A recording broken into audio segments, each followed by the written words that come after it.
بسم اللہ الرحمن الرحیم۔ ایک شرعی مسئلہ ہے کہ آیا پہلی صف میں اگر کوئی جگہ خالی رہ جائے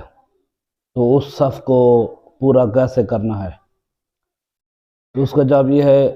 کہ اگر پہلی صف کے اندر سے آدمی کوئی نکل گیا اور جگہ خالی بھی رہی تو پیچھے والا آدمی بھی نماز کے اندر ہے، دوسرے نماز شروع کر دی ہے، تو اس کا طریقہ کار یہ ہے کہ وہ چل کر اور اس طرح چلے کہ پاؤں زمین سے نہ اٹھے، اس طرح چل کر اس کی جگہ کو پورا کرے۔ اور یاد رکھیں کہ یہ جو چلنا ہے تو یہ ایک صف سے کم یا ایک صف کے برابر ہو تو یہ لگاتار اتنا وہ چل سکتا ہے اور وہ صف بندی کرے، صف کو پورا کرے۔ ہاں اگر صف سے زیادہ ہے فاصلہ، یعنی ایک آدمی پیچھے بہت کھڑا تھا، اس نے آگے صف پوری کرنی ہے،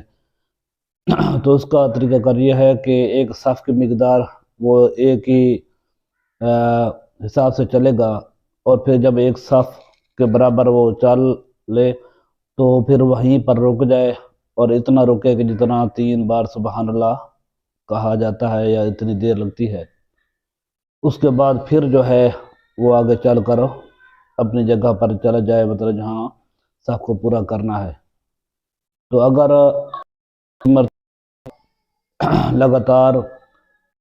سے زیادہ چلا تو پھر فاسد ہو جائے گی، ٹوٹ جائے گی۔ تو یہ یاد رکھنا ہے۔ علامہ شامی رحمۃ اللہ علیہ درہ مختار کے اندر یہی فرماتے ہیں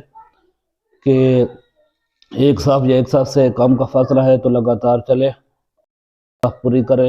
اور اگر ایک صف سے زیادہ ہے تو پھر ایک صف کی مقدار چل کر رک جائے، 3 بار سبحان اللہ یا ایک کوئی رکن ادا کرنے کا اندازہ ٹھہرا رہے، پھر جو ہے نا وہ اگلا فاصلہ طے کر کے وہ جگہ کو پورا کرے، اس طرح سے پہلی صف کو مکمل کرے۔